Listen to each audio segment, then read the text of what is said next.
Hello and welcome to a GINT user case study for Be Together 2011, placing GINT at the center of your organization for geoinformation data management.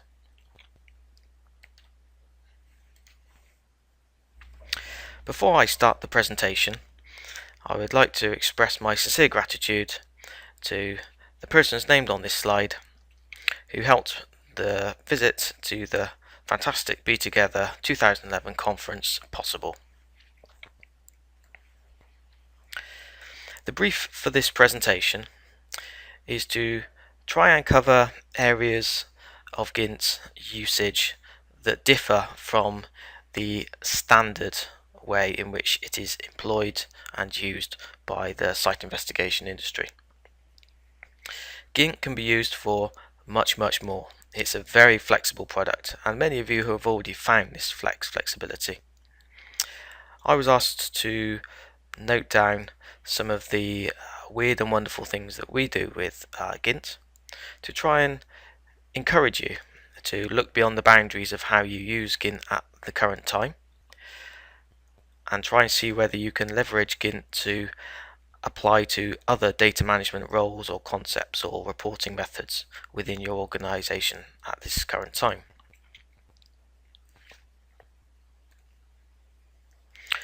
To outline the presentation, we will be exploring common geodata and geoinformation management strategies in the UK. We will be explaining how we have a slightly different model in structural soils and why we've done what we've done, and then we will finish up with 3 case studies. Structural Soils is one of the premier site investigation contractors in the UK. We provide a comprehensive site investigation service. We have our own drilling fleet, we have our own geotechnical laboratories, we have access to an analytical chemical testing laboratory within our parent group, the RSK group. We have approximately 150 staff ranging from geologists, engineers, chemists and environmental scientists. We are involved at every stage of the site investigation process, from the drilling, from the engineering assessment, any type of in situ testing, the laboratory testing of soils, rocks, aggregates, chemical testing, and the associated consultancy and reporting that goes with a site investigation report.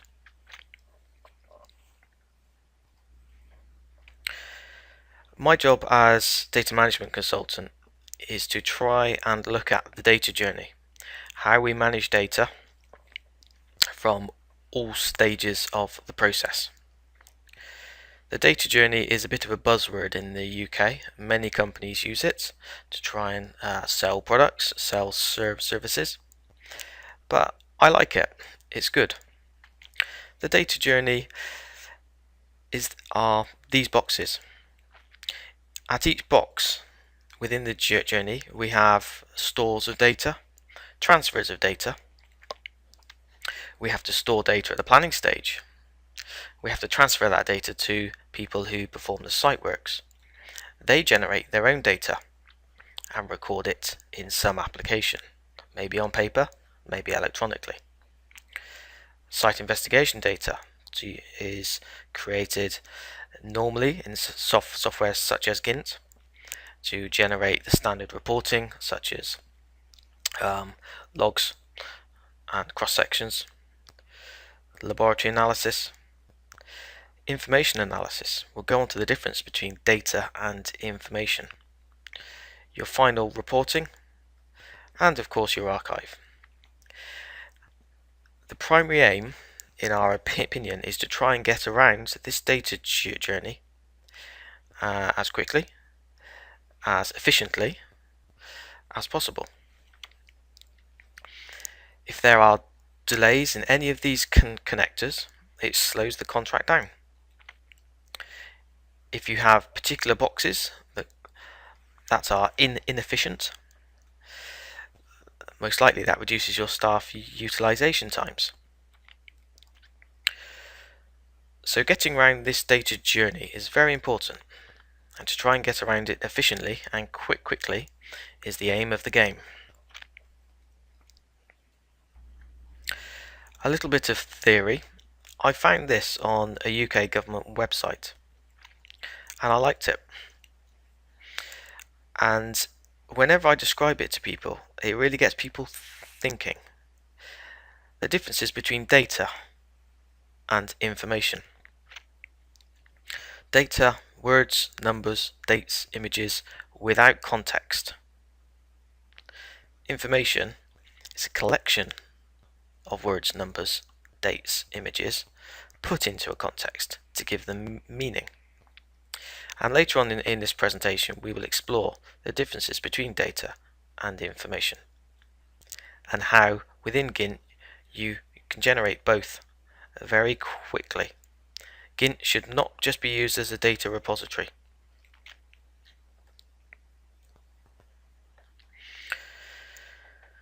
Standard data management methods used in the UK generally involve the application of lots of different software packages. So we all need CAD, we all need MicroStation to do our technical drawings. People may leverage GINT to produce their logs and cross sections. More often than not, you have a separate lab system which is used to input all your lab data, your calculations and your reports from the lab. Engineers will always use spreadsheets. Spreadsheets are an engineer's best friend. So we often use spreadsheet systems to produce XY graphs, time series plots,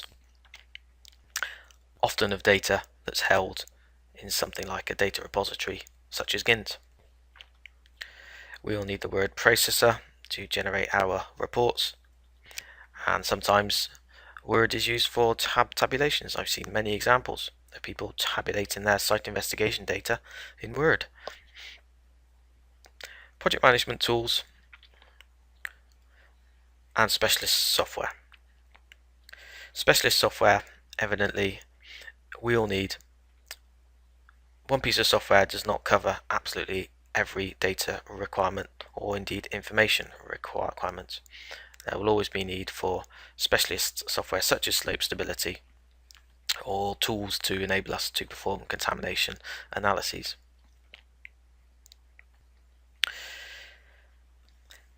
The positives and negatives of this approach. Positives are, generally speaking, it's easy to implement each individual component, each of those boxes. Each element of work has been targeted to the best application.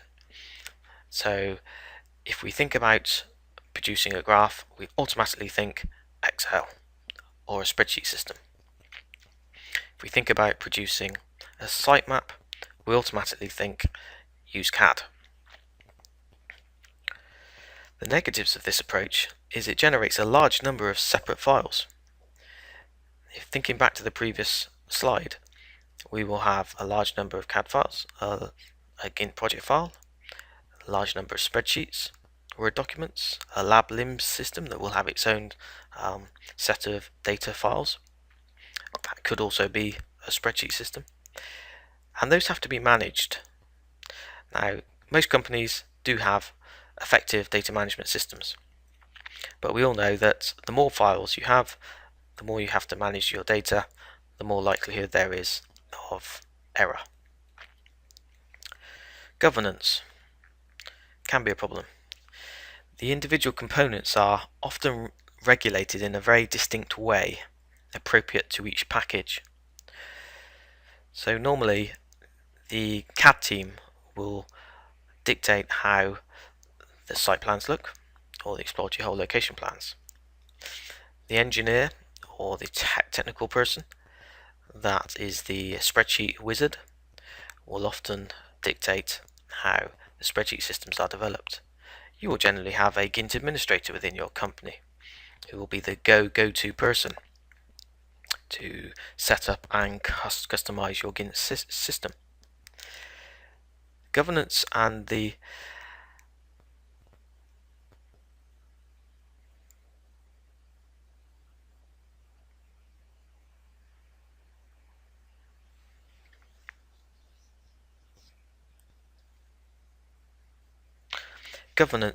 inter-organization of those individual components is often an involved process. Generally speaking, data is not normally dynamically linked between applications.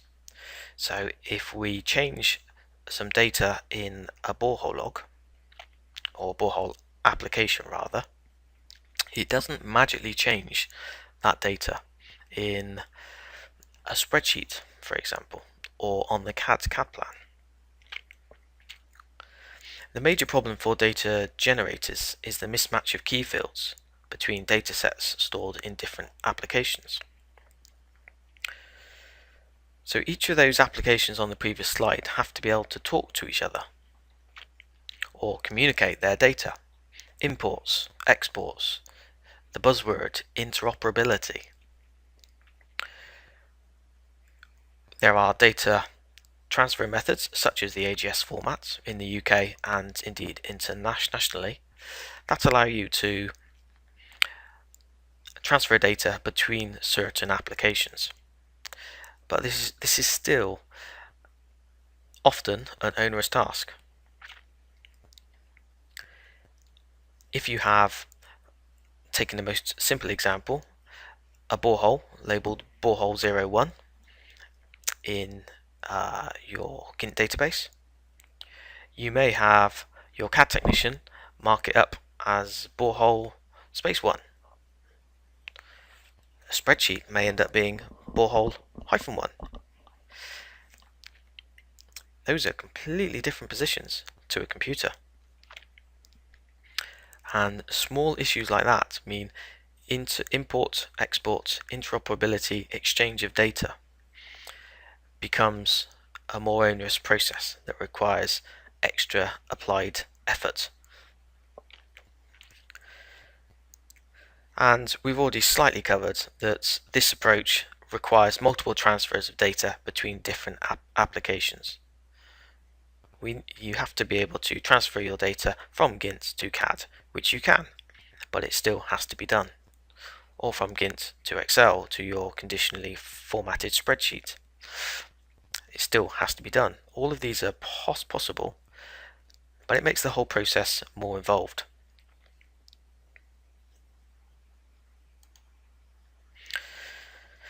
Our central data management objective is to incorporate all geodata and geoinformation into one central data management system, GINT.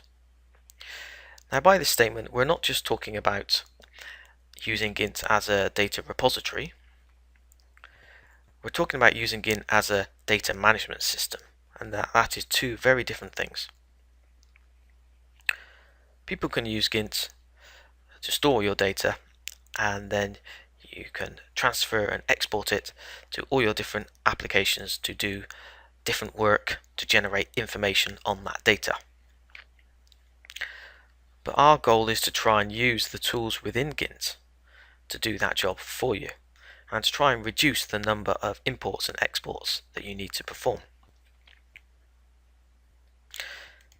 So if we remember the previous graphic, using all these different pieces of software, all of which have to talk and communicate with each other, all of which are involved in imports and exports, our data management model resolves to more like this. So we place GINT as our central data management source. We still need CAD. There will always be a requirement for CAD in engineering assessments. MicroStation is a fantastic tool, and obviously we always need CAD. We always need our specialist software. GINT cannot do everything. GINT does not try to do everything. You have to use certain specialist software to do certain specialist processes and roles, as we said slope stability before. And I'll be very honest, and we do use Microsoft Office products at various times, but we try and reduce this down to an absolute minimum, not the standard. So the positives and negatives of this approach. We have a single project file source for all data. Instead of having our data scattered into loads and loads of different files, the vast majority of our site investigation data is held within the single GINT project file. The governance is simpler. We only have to change one system. We only have to be an expert on one system. We don't have to be an expert on lots and lots of different systems. Referential integrity prevents record orphans or mismatch. So because GINT is based as a database, databases have certain intrinsic rules that prevent orphans or record mismatch. So if we have samples, they have to belong to a parent, that is the borehole. If we change the borehole name of the samples changes automatically. That is the nature of referential integrity within the database.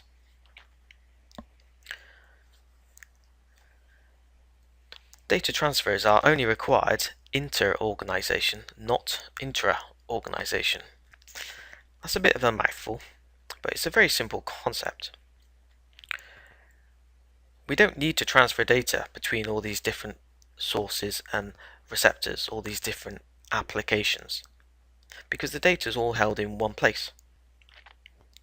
So the number of movements of that data is much reduced, and that saves time, lots of time, and it reduces the chance of error.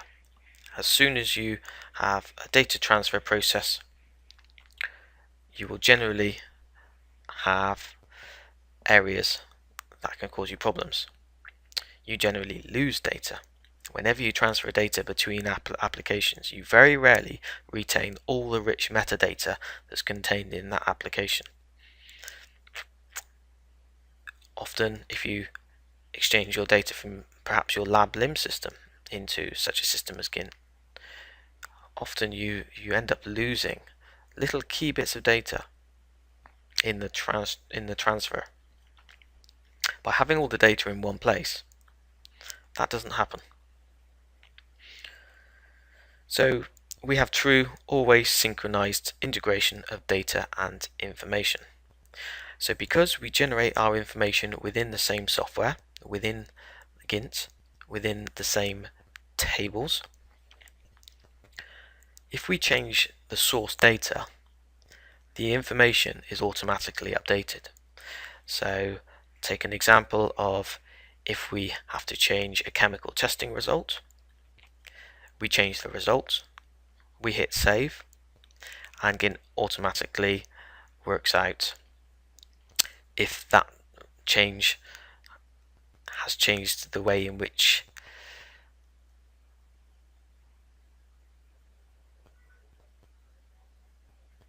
that chemical test is to be assessed, whether it is over a critical concentration or below, perhaps. That synchronization is now possible. If we have to export that data out to some other piece of software to do that information mining, then that synchronicity is not there, it's broken. You have to make the effort to then redo the analysis in the other piece of software. The negatives: if you have all your data in one place, it can be more open to abuse, and we have added safeguards to prevent these sorts of problems occurring. It also means you often need a more stringent process management structure. But this isn't a bad thing, this is a really good thing, really. And what I mean by that is taking the example of a chemical test and a sample. If you have chemical testing on a borehole and someone decides to rename the borehole, then under database rules all the chemical testing is renamed as well. But as all the data is in one place, it all changes at once, which is great. But the disadvantage of that is that perhaps the lab aren't actually aware of that change.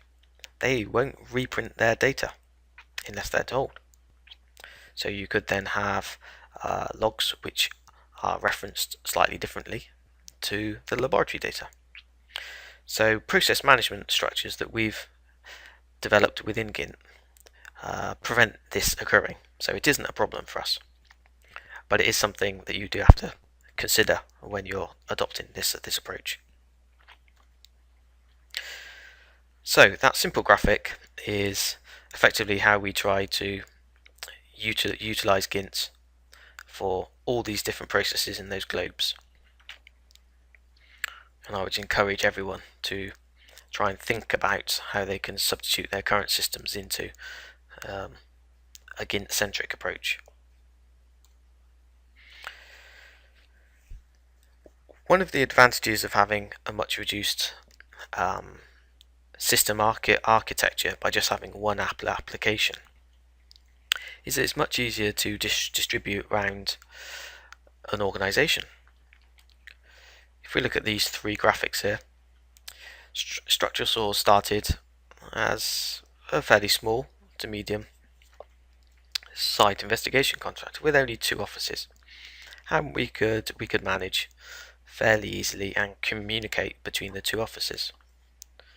Currently, the system is active on about 5 different offices, and it starts to become a little bit more involved to ensure that every office is doing things in the same way, using the same system, their outputs look the same, the calculations that they are doing are using the same equations and formulae. That all requires data management, and most companies have data management people that have to chase that to make sure that each office is adopting the same standards. My contention is that I see a lot of instances where this does not happen, and different offices within the same organizations can produce different looking outputs and even different types of results from different spreadsheets, for example. Using the GINT-centric approach, we only have one file, the system configuration file for GINT, that controls everything, and we can distribute that file within our internal network, server to server, and update an entire office with effectively one drag and drop. This is an incredibly powerful tool to enable the organization to remain consistent in the way it attacks its data and obviously performs all the relevant data management functions. In the future, with the RSK group on board, the usage of GINT is even higher, and only by this method can we be assured that we have consistency throughout the group. And of course, we don't need lots of administrators or staff to actually administrate the system. It's very, very simple.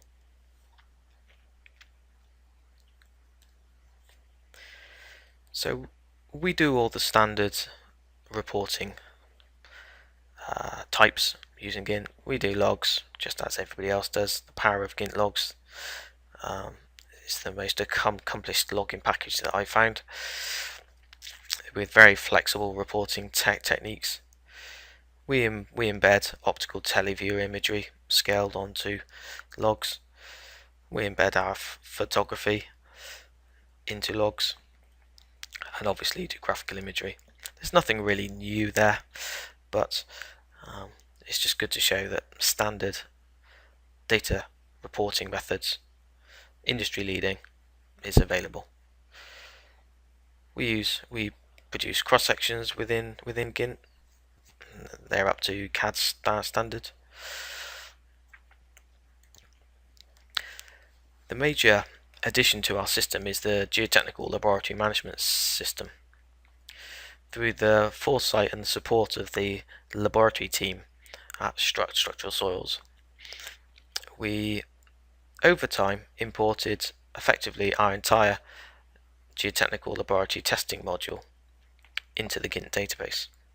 So we cover approximately 40 tests, and the laboratory technicians type their raw data directly into GINT, so it's not added into a spreadsheet to calculate and then import it into GINT. They type it directly into GINT.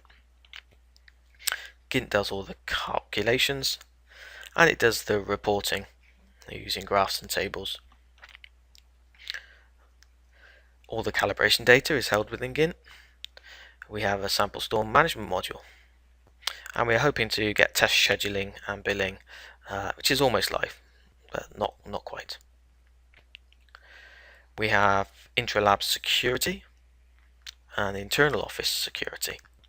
So different laboratories within our group can access the single source of data, the single project file, add their own testing in if testing is performed at multiple laboratories, and there is obviously the protection to ensure that other labs cannot change data produced by another lab. It's a fully validated UCAS compliant integrated system, all within GINT. Generally, most of it uses GINT rules to do the calculations and the process management, but the various reporting methods available with GINT allow you to produce effectively any type of output that you would normally find in a spreadsheet or even in Word. So some very simple examples. We can do any type of plasticity chart, sieves, compactions, and a laboratory California bearing ratio. So obviously we have 40 different report types, and we have graphical reporting and tabular reporting for each of those test types. Using GINT, we can embed photographs. So just because GINT is a database, people often think we can't use photographic information. That you can. It's very simple, and it really does improve the quality of your report. It starts to put the information, the data, into context. Again, we can see here, member of the lab using a wireless device to register samples. Oops. In the sample store here, and these are being typed directly into the GINT database. So we don't have any intermediary mediums. We don't have a spreadsheet which everything gets typed into and then finally gets updated maybe at the end of the project, or it sits working separately alongside all those other systems. You can just go straight into the GINT database and think about the efficiency there, because then if the person, the engineer, the site technician comes back and logs their samples in, it's very quickly able to identify problems, errors, clashes between what we expect to be receiving in the field and what we actually have on the desk in front of us.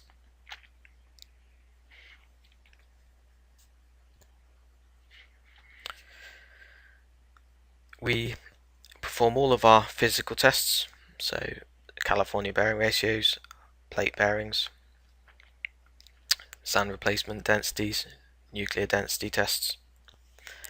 We produce all of our permeability tests in GINT, so that would be in situ falling head tests, both rising as well,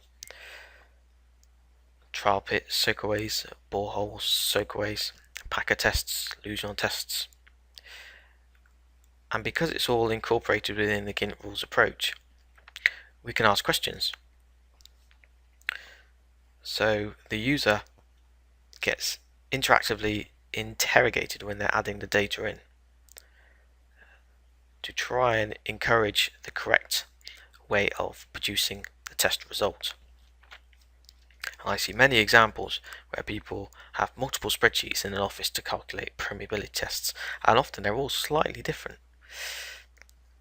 And although we all know that we can have conditional formatting in spreadsheets and Visual Basic macros, I very rarely see those. So using the GINT rules programming approach, you can actually interrogate your data as you go, and you can interrogate your data entry. And that improves the quality of the data that you're actually entering, and therefore the information that you're getting out. Monitoring data. I see so many examples of monitoring data being entered into Excel, a spreadsheet system, or maybe even into a word processing system. It really isn't required. Just because it seems obvious that you've got a table of gas monitoring results or water monitoring results, you still don't have to put it into the most obvious piece of software to use. It should be integrated into GINT, and we do that. As we have that data integrated into GINT, when we save our gas monitoring data, it automatically picks up the fact that we have a gas flow and, say, a carbon dioxide reading or a methane reading, and it will generate a gas screening value. We don't have to export the data out to another piece of software to do a manipulation. It just does it.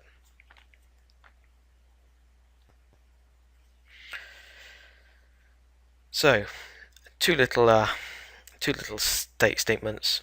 Innovation in our eyes is not always one big idea, but the sum of small intrinsically useful concepts.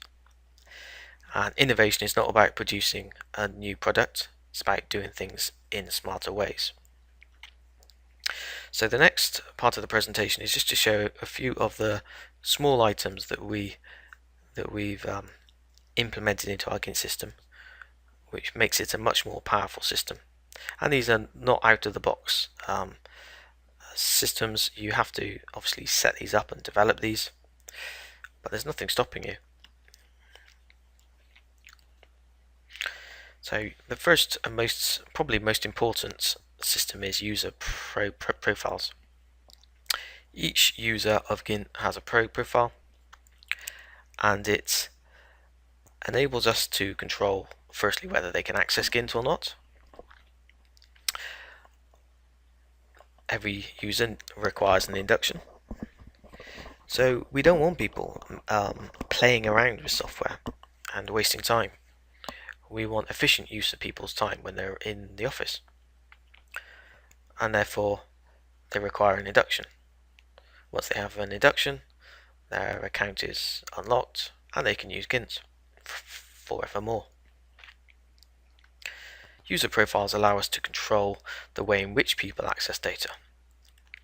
So if there's particular areas that can be more complicated or require a certain level of training, the user profile will prevent people from accessing particular areas of the system, or indeed using particular commands. So there are certain commands in GINT which only administrators need to use, so they're blocked out. But it means every person can have their own tailored way of using the system.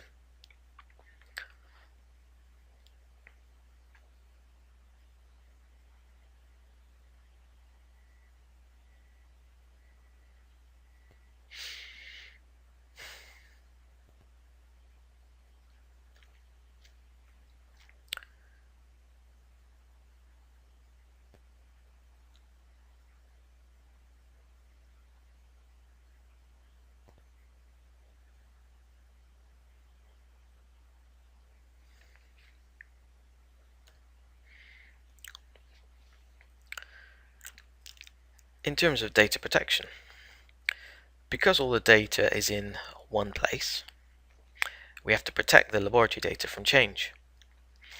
It's because we adhere to the UCAS testing methodology, we have to ensure that the laboratory data is protected from change, so engineers cannot access and delete, modify, or change any type of reporting. That's often the case why people have a separate lab LIMS system.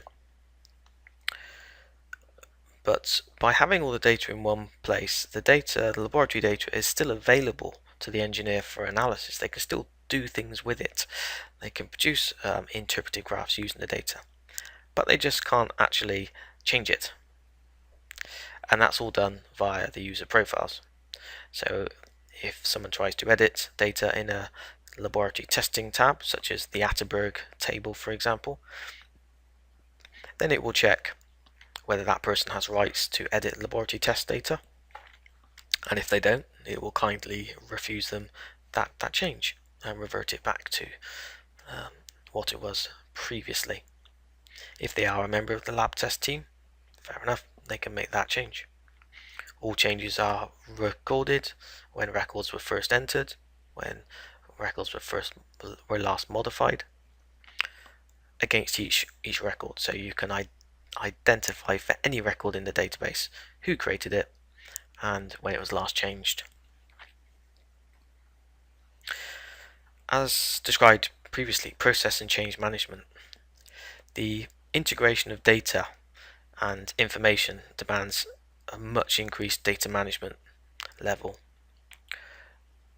To adhere to quality management standards and UCAS, we have to ensure that the data is protected.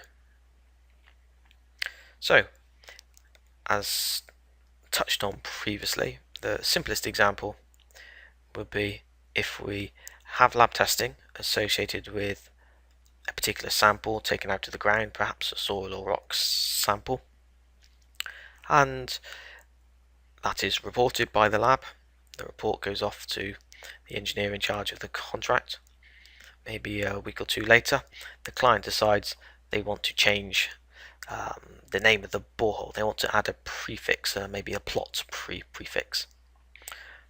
It's no problem at all. Fair enough. But we cannot allow the engineer just to make a change like that, because that would impinge on the laboratory data. So those sorts of changes are restricted within GINT, once again using GINT rules, and it politely declines the change and suggests that they need to get in touch with the lab.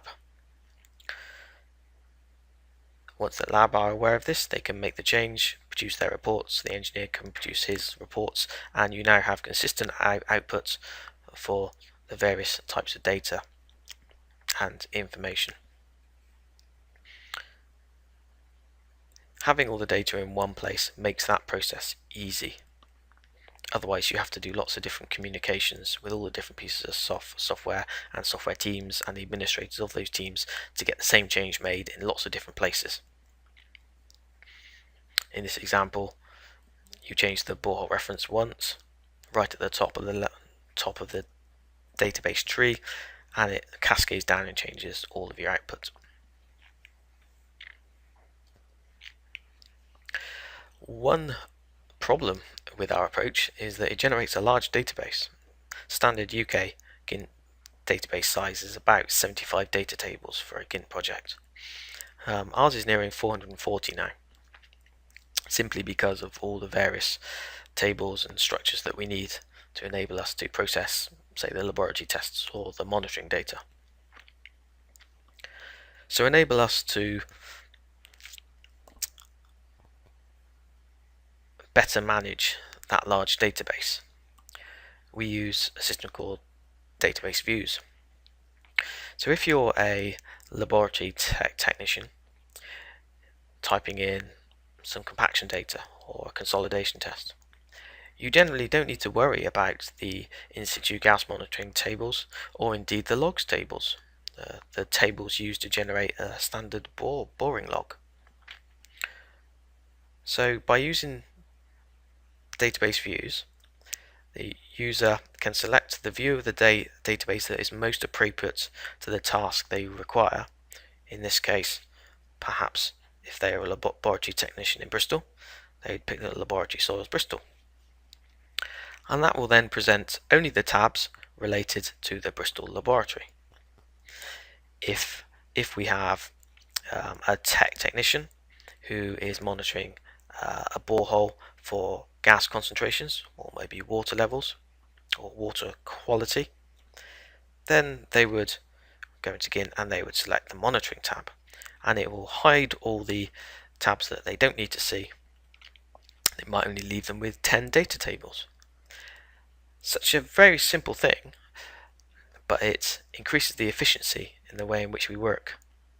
People aren't searching back and forth, scrolling up and down to find tabs in a large database. You're quickly drilling down to the relevant information that you need.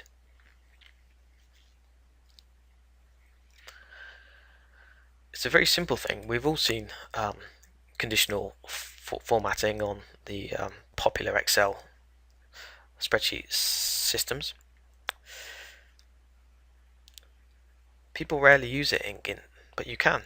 There's a GINT rules method called .cellColor that allows you to dynamically color grids in a much more controlled way, in fact, than in a spreadsheet system. And we employ conditional coloring in virtually every data entry grid. We use it as a method to improve data quality, to remind people that data should be entered somewhere, to remind people of data errors, and to aid visual interpretation. So some very simple examples. On this screenshot, we use a very simple system of bright green is data that really we'd like to have. It's not required data, which is the standard GINT yellow fields. It's not read-only data, which is produced by GINT automatically. It's data that really we should have and people should be adding in. The bright green stands out. As soon as the user enters data, the green disappears. Very simple. It's not hard, but it encourages people to enter data in the right places. That's a very simple example. It's very easy to pick out that borehole 8 we're missing some coordinates. I've taken the examples out because the presentation was getting too long, but we use lots of examples such as to highlight chemicals that are above a particular threshold limit. They go red. It's very visual. You can drill down to the data without having to run queries or reports. You can immediately see on screen that there is a problem. We use Bitmap signatures. We've always had an age-old problem that in the UK we should sign our logs according to the standards. And generally speaking, that involved then scanning our digital output. Well, we really don't want to do that. But using Bitmap signatures can be problematic because obviously you're using someone's signature, and data security, Bitmap security rather, is a big thing that you cannot just sign. You can't have a bitmap available for anybody to use and sign a log on your behalf, for example. So we have all the bitmaps scanned into GINT, into the system file, so nobody can get at it. It's all protected and encrypted. And then within GINT, only you can select your own signature. You just have a drop down list and only you can select your own signature, or you can allow proxy people, such as maybe admin staff, to sign logs on your behalf. So we have a central control of permissions, and it enables us to produce highly detailed normal PDF output rather than have to scan it through a scanning system, which evidently increases file size and degrades quality. Data review. Everybody's most likely aware of the powerful data interrogation techniques available in GINT. You often have access to the queries dialog, or you can go to output and run maybe some text tables or text documents to generate statistics of the data. But that's a process. You have to go to output and run that report, or in input you have to open up the queries and scroll through and decide which one you want to run. And the queries tend to be, because they're SQL based, tend to be based on one particular data extract. So within our add-ins, we've written many project statistics add-ins that allow us to just a little bit more easily have an interface that the engineer can use without having to run reports or identify which query or run multiple queries by just using selections on a drop-down list. So on this one they can say I want all cable percussion statistics, click, and they get a nicely formatted little box with relevant information related to cable percussion, and we can expand this if someone asks for something different. We can just add it on the bottom, and then they can click yes or to print that out. So they can get an instant drill down of the data very quickly. In addition to this, when we type data in, a really important concept I'd like people to consider is to try and do things in the background. So when you're typing in a log, you aren't just typing in data to produce a log. You're typing in data to produce a log, but you can automatically save that data into a bill of quantities. So in the background of our GINT, as you're typing in your other data to produce a log, to produce your gas monitoring table, to produce your Atterberg table, then it's automatically updating a count in the quantities table. So you can instantly click on a tab and see what you have in your project. You don't have to run a report, it's just being done in the background quietly. Once again, it's just an efficient way of doing things. Data transfer. We cannot get away from data transfer. We still have to be able to transfer our site investigation data to another company, our client for example, or we might need to be able to import data from a contractor or a subcontractor that we are using. Within the UK, there is the Association of Geotechnical and Geoenvironmental Specialists, the AGS. And AGS data forms a very important process consideration for every UK site investigation industry contractor or indeed consultant. AGS data files are CSV format files that are structured in a particular way, conforming to a dictionary of reserved fields, types, content lists and rules. Now AGS export from our system requires a much reduced resource requirement, and I will explain why. Generally speaking, if you think back to the slides right at the beginning of the presentation, we have all these different sources of data, produce our logs, our lab, our environmental. We might have some chemical testing from an external lab and maybe some CPT data, perhaps, cone penetration test data. And we have to merge all this data into one file. So most standard industry methods involve a process of merging all this data together, fixing the orphans, the sample orphans perhaps, or the borehole orphans that we discussed earlier. If the data from this one says borehole 1 and the chemical testing says borehole 01 because it was typed in slightly different, it needs fixing. Now there are tools to enable you to do this, but the point is you shouldn't need to use those tools. If you've got all the data in one place to start off with, you have effectively, this is our approach, where we have the chemical testing from an external lab. We can't get away from that, and obviously if we have any external subcontracting, they can import into GINT. GINT is fully AGS compliant and AGS4 compliant, and we just press the button from the one database and we get an AGS file. So we do not have this whole manual merging and automated fixing.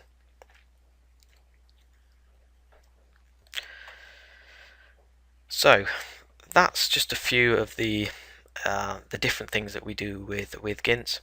We're now going to move on to 3 case studies and quickly just identify some examples. So the first case study was unattended report generation. We had a number of tasks for some large contracts where we needed to effectively produce parameter plots parameter versus elevation plots for approximately 48 laboratory testing parameters. So every laboratory parameter that we derived, the client required that we produce graphs versus elevation to show how the parameter varied with depth with elevation. We also needed to produce packs of very detailed logs, tables and graphics, and there were about 50 boreholes, some of them going down to 100 meters. Now beforehand, what did we do? We'd have had an admin person or an engineer producing all these graphs. They may use, there are tools within GINT which the intermediate and advanced users will recognize, called scripts, but it requires an intermediate or advanced user to be able to drive those scripts and keep them up to date. And they can be complicated for even the most advanced user to maintain. So what we did was we developed an input screen where we spent a little bit of time adding in all the various options, all the parameters, all the reports that we wanted to produce, various parameters, various filters, things like filtering by geology code, and then we run an add-in, batch output, and then we walk away. We might come back a couple of hours later, we can minimize it or run it on a different computer. So the person that is actually producing the graphs is being utilized in a much more efficient way by carrying on with working on other work processes, whilst GINT is doing all the hard work and producing the reports. So we could produce each of these lines manually, and effectively what this process does is it wraps it up into a script and runs the batch output. It's not too difficult, it's quite simple, but it means if the terrible thing happens where the client decides to change the title or the client name, or we change some elevations of a borehole because the surveyor comes back, we can just run this all over again. So the results was that we received, produced PDF files conforming a summary graph, detailed graph, and an individual graph. All the above wrapped up into a single PDF deliverable. And we would then receive one PDF file with a summary log, a detailed log, photos, fracture table, and a borehole installation graphic. So the user doesn't have to generate all these files and then manually stitch them together. GINT does that for you. So we just get a single PDF of 5 different reports wrapped up together. So we might have a summary log, which is a rather larger scale, and then a very detailed log. So we've obviously got 30 pages there. We then might have all our photographs, a summary table stitched into the back, and maybe a graphic as well of the installation. So all of those are generated automatically, not individually. The total time saving for the single batch runs for task 1 was about half a day. So every time you click the button, we saved about half a day of manually producing graphs or tables. And I would state that it was a member of the admin team who is not an advanced GINT user who was able to do this. You didn't need to have advanced knowledge to process this testing. Total time saving was approximately three days, and each pressing of that button generated about 1,750 pages. Task 2, when we're producing those logs, because the logs were producing batches of hundreds of pages, they were very deep boreholes, they involved some big photographs. Each single batch run was about a day, so we'd run it overnight, come in the morning, and we had 50 to 100 borehole packs, which actually was about 7,500 pages produced. Given that we ran this process over the course of the contract to produce interim reports every couple of weeks, it saved probably about 2 weeks worth of time. So by wrapping up the complicated or the involved but the very powerful methodology of GINT scripting into a more easy user dialogue is one way of looking at how you can use some of the advanced functionality in GINT, but you can deliver it to maybe beginner users who aren't aware of that. It was definitely a success. It saved an extremely huge amount of time, and we use it on other large reporting systems now, reporting projects. And I should probably highlight the ability to rerun is invaluable. The number of times where you make minor changes, or perhaps you change a report in GINT, the client may ask for a new column. You just change the reports and then run the add-in again, and a couple of hours later you have all your templates regenerated. Second case study would be to go through the concept again of when you're adding in data for one purpose, thinking about where you can use it in another. So for a site investigation company, the real-time monitoring and reporting of project progress is a very useful tool. There are obviously tools that you can use to present the drilling status, how far you've achieved drilling compared to where you were wanting to be for a particular borehole or a suite of boreholes. But we can do that in GINT. There's no reason why you can't. You just need to think laterally. So our task is to automatically maintain records of project drilling and progress. And the solution was to implement an automatic progress parameter monitoring process within GINT. How did we do it before? We would probably hook off all the data and bash it into a spreadsheet, a separate spreadsheet. So therefore that data is then disconnected. So what would we do? Now, to quickly run through this, we would, before the investigation starts, we would update our site tables to say what the proposed parameters were. So how deep do we anticipate a borehole will be? When are we going to start it? Whether it's going to be inclined. And then when we type the data in, it calculates. So when we type in the borehole data to produce our log, it's automatically updating the progress tables. So we don't actually have to do anything to get this data out. It's just there in the background. We just have to click on a tab. So the proposed versus the actual is calculated, and the difference if we need to. So we intended for a borehole to be 10 meters deep. Currently we're only at 8 meters deep. So it gives us a very simple graphical look of our data at any one time, and we can produce some nice, very simple but colourful drawings.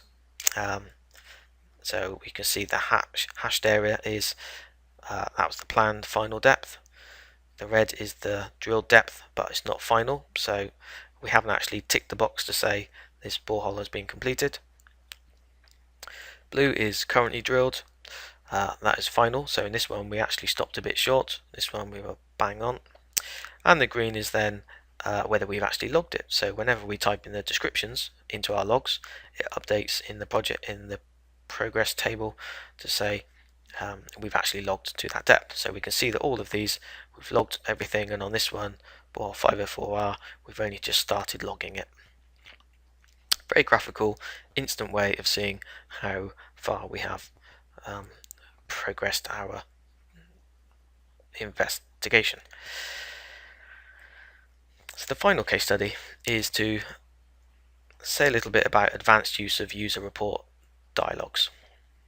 User report dialogues are extremely powerful in GINT and probably a little underused. So we had a long list of approximately 200 parameter versus depth of elevation graph reports. So for each parameter that we need, be it plastic limit or tensile strength or shear stress, all these parameters that are then utilized in some of the Bentley design software when you're designing bridges or roads or buildings. We often get asked to do factual reporting to show how these parameters change with depth. And as we know, with the GINT reporting, architecture, you select a report, plasticity index versus depth, and you press print and it comes out. Well, we had a lot of these reports. The long list was not user friendly nor maintenance friendly, and evidently as we continue to develop our GINT system and add more support for more tests, then this volume problem would continue.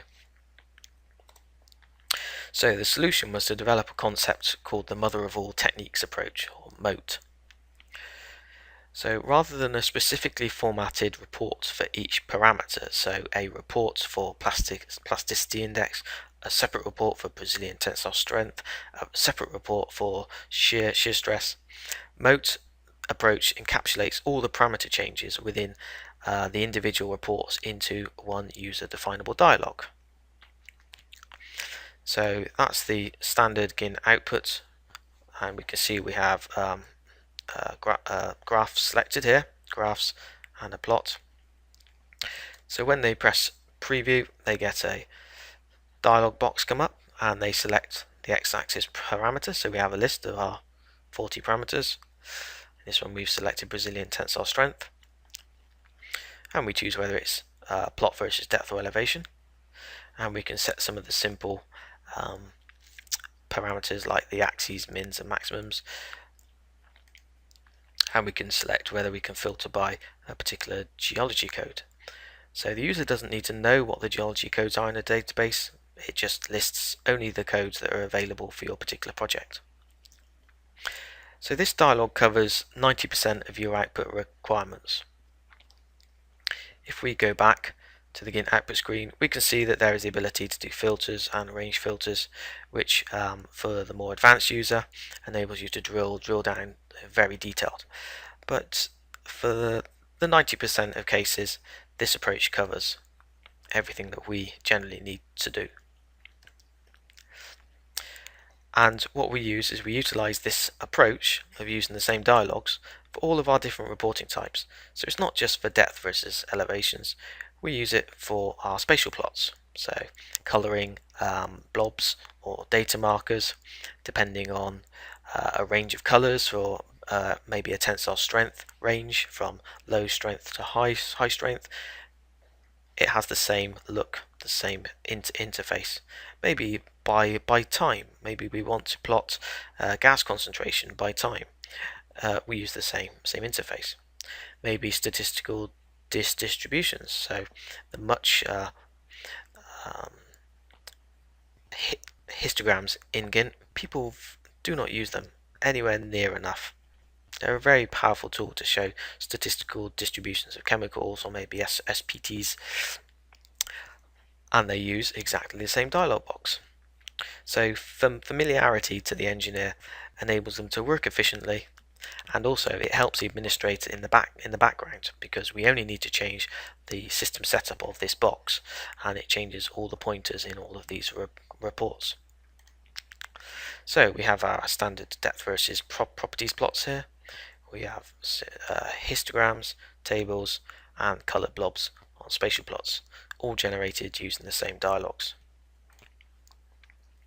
So that approach is faster to generate outputs, it's easier to maintain, and it's much more extensible for admin, I should know, because I set them up. It's much quicker now to add another parameter. It's simple for the engineer to use. They don't need to learn immediately the advanced functionality of range filters and filters. And the result is that previously we had about 200 reports, just over, and we've distilled that down to 6, which is pretty good. So the less reports, the less confusion there is to the engineer trying to search through long lists to decide whether they need a depth plot or an elevation plot, or plotting all the values together or as one borehole. It's all distilled down to 6 reports. So that concludes my presentation for Be Together 2011. Concluding comments. Be inspired. Bentley uses the be inspired motive, and I am inspired by what you can do with GINT. and I hope I've encouraged some of you to look further than how you just use GINT at this current point in time. Don't be intimidated. I'm not a trained pro programmer. People look at the GINT rules and really worry about it, but look at the examples. GINT have got a fantastic range of examples on the website. Ask on the discussion forums, the Bentley Communities Geotechnical Discussion Forum. There are many of us on there who will be happy to help. Be committed to it. It can be difficult. You can face opposition from people that like their spreadsheet, or we've always done it that way. But be expansive and push forward and try and envelop as many of your data processing methodologies into one approach. Because at the end of the day, if everything's in one piece of software, you become a lot more efficient. And by becoming more efficient, by utilizing staff time better, you generally improve the quality of your product and the profitability of your contract. Well, thank you for listening. I hope it's been of benefit to you, and if you need to contact me at any point, I'd be quite happy to take any emails or telephone calls. Good luck, and use GINT as it's meant to be, the flexible market leading tool that it is. Thank you very much, and bye bye.